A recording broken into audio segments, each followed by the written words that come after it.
మీకు తెలుసా? ఈ ప్లాటపస్ అనేది ఒక ఏలియన్ అని భూమికి సంబంధించిన జీవి కాదు ఇది. నిజం. ఈ ప్లాటపస్ అనేది ఒక యాంఫిబియన్. అంటే ఇది నేల మీద దాంతో పాటు వాటర్‌లో కూడా బతికే జీవి. అండ్ ఇది ఒక మెమల్ కానీ గుడ్డు పెడుతుంది. సైంటిస్టులు దీన్ని చెక్ చేసినప్పుడు ఇది మెమల్ అయ్యుండి గుడ్డు ఎందుకు ఎడుతుందబ్బా అని ఆలోచించే లోపులోనే ఇంకోటి తేలింది ఏంటంటే, దీని యొక్క ఫిజికల్ అపియరెన్స్ చూడడానికి వాటర్‌లాగా లేదా దీని మూతి చూడడానికి డక్కలాగా ఉంది కాబట్టి ఒక బర్డ్ అనుకున్నారు. గానీ అది బర్డ్ కాదు. దీని ఫిజికల్ అపియరెన్స్ చూసి ఇదొక ఆటర్ అనుకున్నారు. గానీ ఇది ఆటర్ కూడా కాదు.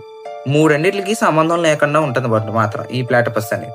అండ్ ముద్దుగా ఉంది, బాగుంది, పెంచుకుంటామని చేతిలో తీసుకున్నారంటే, ఎందుకు తీసుకున్నాను, ఎందుకు ఎత్తుకున్నాను అనుకుంటారు. ఎందుకంటే దీనికి ఉన్నంత ముళ్ళు అనేది వెనమస్. ఇది గాని ఒకసారి కుట్టిందంటే నెల రోజుల వరకు నొప్పి అనేది ఉంటుంది. అండ్ మనోడు చీకట్లో కూడా మెరుస్తారండోయ్. యూవీ రేస్ పడగానే మనోడు మెరుస్తాడు. అండ్ ప్లాటపస్ పాలు అనేవి చెమట రూపంలో కారుస్తుంది. మీది విన్నది నిజమే. కొంచెం అందవికారంగా ఉండొచ్చు కానీ అండ్ పోస్ట్ మార్టం చేసిన సైంటిస్టులు కూడా ఇది అర్థం కాలేదు. ఎందుకంటే ప్లాటపస్ అనేది ఒక యాంఫిబియన్. ఇది నీటిలోనూ నేల మీద తిరిగే ఒక వంకర తింకర జంతువు.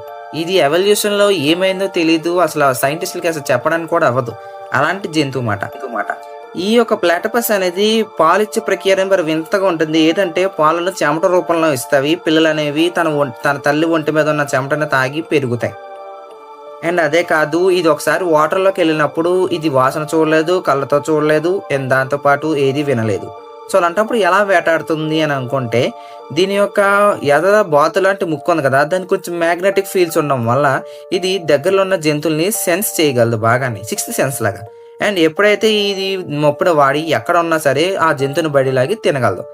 అండ్ ఈ యొక్క ప్లాటపస్‌కి పళ్ళు అనేది లేకపోవడంతో నోట్లో రాళ్ళు వేసుకొని పరపరా అని తన నోట్లో ఉన్న ఎర్రని నుజ్జు చేసి తినేసి తర్వాత రాళ్ళను బయటకు తోసేస్తుంది.